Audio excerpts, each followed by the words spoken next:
Hello, I'm Julia Raphaely and I'm CEO of Associated Media Publishing.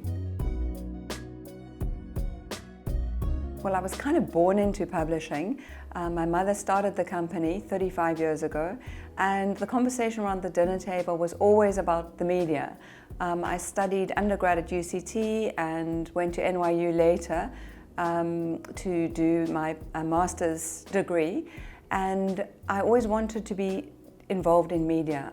My first job was actually in an agency, and then I went on to study further and came back and joined the family business. So I suppose if it had been a chocolate factory on my father's side, I might have considered it, but joining a media company with women's magazines was not a very difficult decision. There was a point at which the conversations changed around magazine media, and it was a very detrimental point because the conversation started to go, print is dead. And then publishers had to change that conversation, but before they could change that conversation, they had to understand what was the next S-curve for magazine media. And it's taken a lot of people on a global basis, not just in South Africa, but on a global basis, to understand where the real opportunities are for brands in magazine media to find their place in the sun. And I think that we started to work out for our own titles where and how we should move forward in this world of not one platform but 8 platforms. The one thing that really was important in terms of the change in mindset was understanding that the consumer must come front and center, and we don't really talk to readers anymore, we talk to consumers, and that was a major mindset shift for us. But it's taken probably 5 years, and after realizing that trouble was brewing and that it wasn't going to be that easy anymore in terms of having one product in print, and we were going to have to transition to 8 products daily or 8 channels daily and be producing content for 8 channels daily, we realized that we also had to get different skill sets into our business. So that was also a challenge because you need to combine your seasoned professionals in publishing with new skill sets and start looking and recruiting talent, especially creative talent from different areas, and then consolidate that so that everybody understands how to extend your brand across multiple platforms. What we understand very well, I think, is the importance of content, and what we have never swayed from is investing in content and investing in the creative talent that we work with. And we know that there's a lot of clutter out there, but with an exceptional idea, you can go a long way in terms of spotlighting your brand, and that's how you will remove yourself from the clutter. For content to be absorbed and engaged with, it has to be relevant. And I think that's something that our editor on Cosmo in particular has really mastered. She's always on top of the next trend. She knows who's hot, she knows which influencers to partner with, she knows which platforms are going to react well and how the audience will respond as long as the content is relevant. And for us, one of the points that I think has differentiated us from our competitors and other publishers is we've always believed in driving conversations that really matter, and that's what makes you relevant to your audience.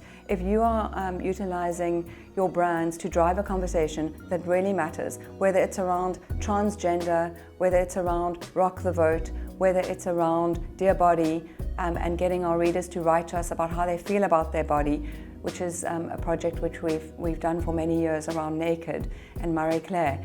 That's what actually makes you relevant, and that's what makes people remember what you're talking about. I find inspiration every day, everywhere I look. My only problem is I don't have enough time in the day, because it's there on every channel, in every person and meeting that you have. It's there across and found in so many places these days, and people are sharing podcasts, which great podcasts, WhatsApp continually, through groups that you have, people are sharing interesting articles or short videos. It's there online, it's there in print. My only challenge is how to edit, and I suppose that's why you follow certain brands, because they know how to edit and curate for you. And if we didn't have that, we'd probably go mad with the abundance of inspiration that's out there. I do go to conferences. I speak at quite a few conferences. I sit on select boards. So, for example, the FIP Global Media Board, that's been an incredible place in terms of sharing ideas and also sitting at the right kind of table. Because a lot of people around that board are very open to sharing information about lessons learned. And I think that if you're not able to learn quickly and change what you're doing, fine-tune it, tweak it, not be afraid of failure, embrace the concept of intelligent failure and change what you're doing quickly, then you're not going to be around for very long. But you do need to have a network. You need to be able to go to people who are in the same position as you, but people you trust, people who are respected, people who are also seasoned professionals, and exchange different strategies. So that means that you need to collaborate. And I found sitting on an international board like FIP, they were so happy to do that. And one of the partners on the board is an amazing man who heads up media for Red Bull. And they sit on the FIP board and they don't see themselves as an energy drink business. They see themselves as a media business.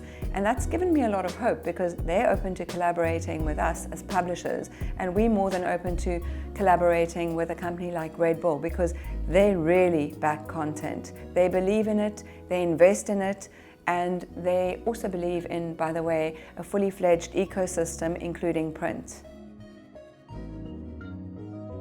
The biggest light bulb moment for me was actually when I was in a meeting with Gareth Ackerman, and he said to me, I'm a retailer, you're a publisher, and I'm not sure how much we've got in common.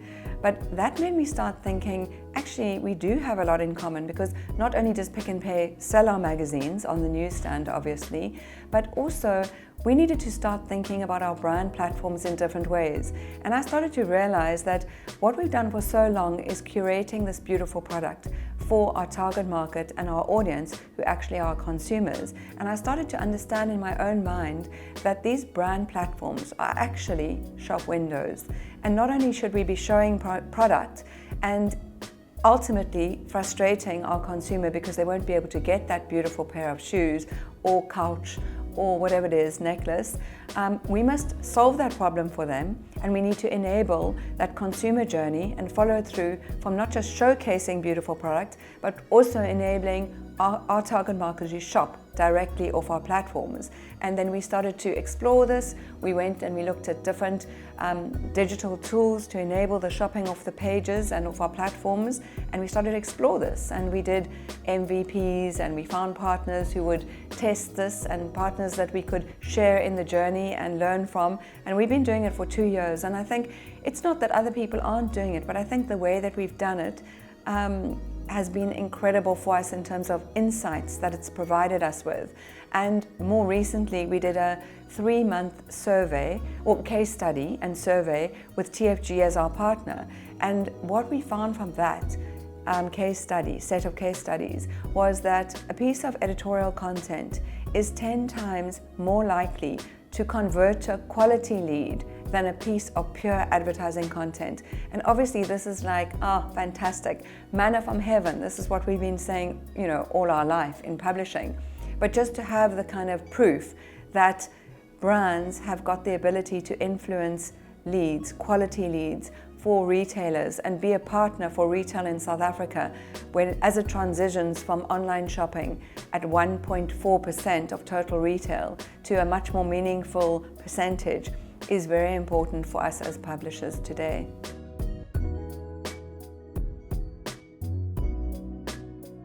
I think for me, I'll have a challenge, and obviously, you'll remember that kind of thing, but then it just makes it even more of a challenge to turn this business around and make sure that we're here for the future, because we've got a fantastic opportunity to be here for the future. We've got legacy brands, we've got a trusted network, we're incredibly agile, we're entrepreneurial, which I think is so important, because that entrepreneurial spirit is what keeps you getting up in the morning, finding solutions on a day-to-day basis, working with proper people who you trust and who back you and you back them.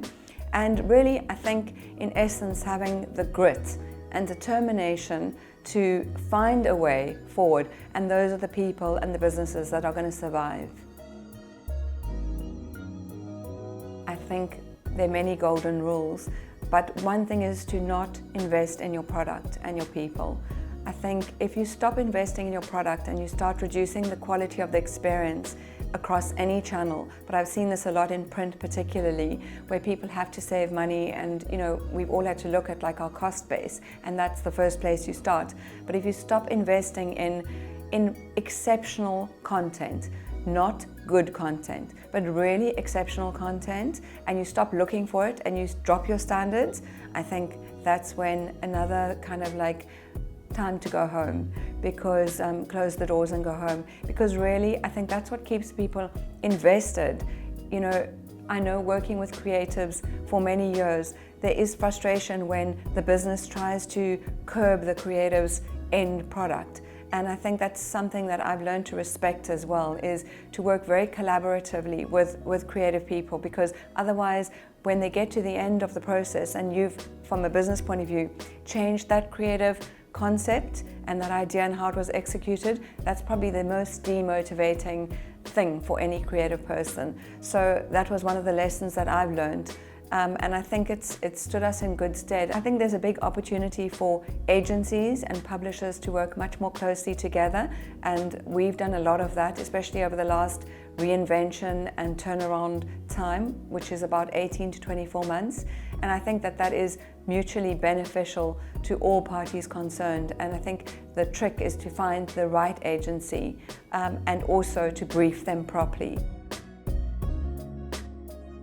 Publishers in the past didn't really understand how to brief an agency, and if you brief an agency with the wrong brief or a vague brief, then you're not going to get a great product. You give a bad brief, and there's a whole multiple of reasons, you don't get what you want, and then everybody blames everyone, and the client always has to be seen as right, and then you just have a breakup in a relationship, which is a big pity. So get the brief right. Look at your business model, because for us, what's taken quite a long time and is quite difficult when you take a legacy business with very established and deep-seated roots, and you have to change that, you have to change everything about it. It's like turning a massive ship around and going in a different direction, or it's like refueling while you're flying. I think that's been one of the biggest lessons, is if we had looked at the business model earlier, when in good times it was really great and there was lots of revenue going around, but actually the business model wasn't fantastic for publishers because your product was highly expensive to produce. You got paid 3 months or 4 months after you actually spent the money producing the product, and you didn't get paid for your hours like in an agency or for showing up. You actually only got paid once you knocked on the door, produced your concept, sold, and that isn't necessarily a good cost ROI. So I think what I would say is look at your business model first, or at the very beginning, and work out something that's solid, because now we work in a totally different way. We utilize Chase, which is an incredible system to measure exactly what we do, not just our profit margin, but how are the concepts that we're coming up with converting, and how quickly are they converting, and how quickly are we able to produce concepts, and are they being taken to market in the right way and for the right amount of money. And I think that's helped us a lot. We also run our business off balance scorecards, which is all the key metrics of the business on a monthly basis. And that's having all the important people in the room and a very transparent set of metrics to measure your business with. And I think that comes from a business that's systematic but creative at the same time. So just look at the business model and make sure that it's a very solid, good business model, because an idea and a concept is just the very start of a very long journey in business. And you can have an amazing concept, but if you can't execute it consistently and exceptionally, it won't have a future. Thank you for inviting me to speak today. I hope you've enjoyed it. I love doing this. I love our business. I love the people I work with. You go to work every day and find something that you're passionate about, and it won't be like work. It'll be love what we do.